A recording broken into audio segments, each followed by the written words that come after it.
মাঝে মাঝে জীবনটা বড্ড ভারী মনে হয়, তাই না? মনে হয় চারপাশে সবাই এগিয়ে যাচ্ছে, শুধু তুমিই এক জায়গায় থমকে দাঁড়িয়ে আছো। দিনের পর দিন চেষ্টা করছো, পরিশ্রম করছো, রাত জেগে কষ্ট করছো, কিন্তু শেষমেশ পকেটে সেই শূন্যতা আর মনে একরাশ হতাশা।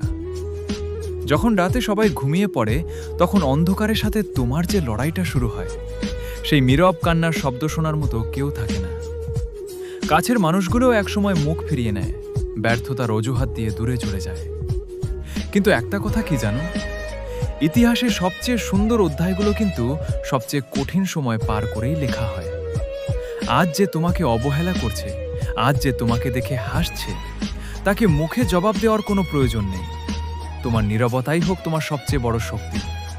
আজ তোমার কেউ নেই, তাতে কি? আয়নার সামনে গিয়ে দাঁড়াও, ওই যে মানুষটাকে দেখতে পাচ্ছ, ওই মানুষটাই তোমার আসল সঙ্গী। সে অতীতেও হার মানেনি, আজকেও হার মানবে না। চোখের জলটুকু মুছে ফেলো, এই একাকিত্বকে নিজের অস্ত্র বানাও। কেউ যখন তোমার পাশে নেই, তখনই তোমার নিজেকে প্রমাণ করার সবচেয়ে বড় সুযোগ। আজ রাতটা কেটে যাবে, কাল আবার নতুন একটা সকাল আসবে, আর সেই সকালে তুমি আগের চেয়েও অনেক বেশি শক্তিশালী হয়ে জেগে উঠবে। মনে রেখো, লড়াইটা একান্তই তোমার, আর জিততেও তোমাকেই হবে।